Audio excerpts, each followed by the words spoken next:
প্রিয় BA fourth সেমিস্টারের ছাত্রছাত্রীরা, তোমাদের যাদের সাপ্লিমেন্টারি এক্সাম রয়েছে, যাদের ইতিহাসের সাপ্লিমেন্টারি এক্সাম তোমরা দেবে, সাপ্লি এক্সাম দেবে, তোমরা অনেকেই রিকোয়েস্ট করেছো যে স্যার আমাদের ইতিহাসের যদি সাপ্লিমেন্টারি এক্সামের সাজেশানগুলো দিয়ে দেন তাহলে খুবই উপকৃত হই। তোমরা এডুকেশন বলেছিলে, আমি এডুকেশনের সাপ্লিমেন্টারি এক্সামের সাজেশান দিয়ে দিয়েছি।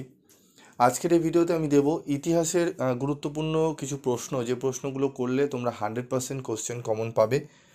কিন্তু তোমাদের একটা কথা বলবো যে 100% কোশ্চেন কমন পেলেই যে তোমরা ভালো নাম্বার পাবে এমন কিন্তু কথা নেই। তোমাদের উত্তরের কোয়ালিটি কিন্তু ঠিক রাখতে হবে, উত্তরগুলো ভালো করে তোমাদের কিন্তু ভালো করে পড়তে হবে এবং খাতায় গিয়ে, পরীক্ষার খাতায় গিয়ে ভালো করে লিখতে হবে।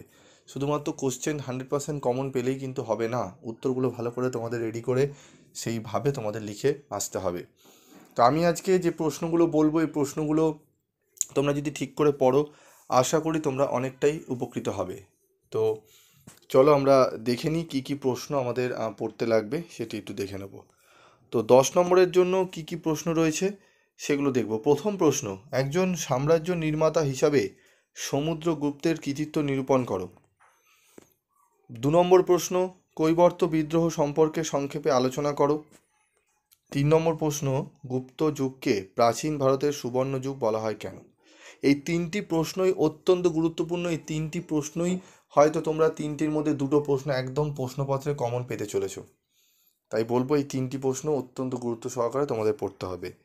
4 নম্বর প্রশ্ন, আদি মধ্যযুগের ভারতে পাল, গুর্জর, প্রতিহার এবং রাষ্ট্রকূট শক্তির মধ্যে সংঘটিত ত্রিপাক্ষিক সংঘর্ষ সংক্ষেপে আলোচনা করো। ঠিক আছে, বা শর্টে দিতে পারে ত্রিপাক্ষিক সংঘর্ষ সম্পর্কে আলোচনা করো, এটিও দিতে পারে। ঠিক আছে। 5 নম্বর প্রশ্ন, আদি মধ্যযুগের ভারতে শিক্ষার বিকাশে নালন্দা বিশ্ববিদ্যালয়ের ভূমিকা পর্যালোচনা করো। নালন্দা বিশ্ববিদ্যালয় সম্পর্কে সংক্ষিপ্ত টিকা লেখো। এটি 5-এ আসতে পারে, 10-এ আসতে পারে। ভূমিকা পর্যালোচনা করো।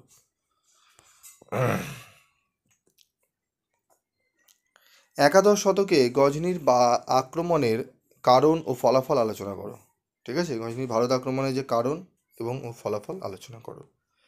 শশাঙ্কের অধীনে একটি আঞ্চলিক শক্তি হিসাবে গৌড়ের উত্থান ব্যাখ্যা করো। গৌড়ের উত্থান খুবই গুরুত্বপূর্ণ প্রশ্ন এই প্রশ্নটি।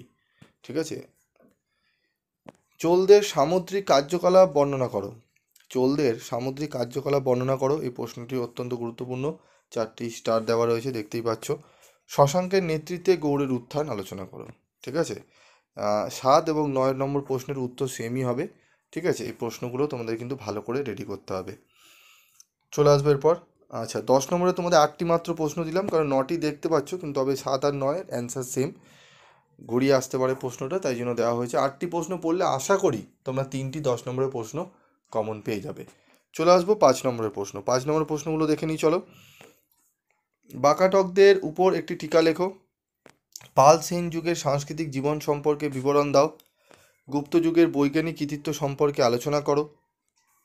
হর্ষচরিতের ওপর একটি সংক্ষিপ্ত টিকা লেখো। খুবই গুরুত্বপূর্ণ প্রশ্ন, প্রশ্নগুলো তোমাদের একদম রেডি করে নেবে, হাতে তোমাদের 2 মাস সময় রয়েছে। দ্বিতীয় পুলকেশীর কৃতিত্ব বর্ণনা করো। আরবদের সিন্ধু বিজয়ের তাৎপর্য কী। চলে আসবো পরবর্তী প্রশ্ন। পরবর্তী প্রশ্নটি দেখে নেব।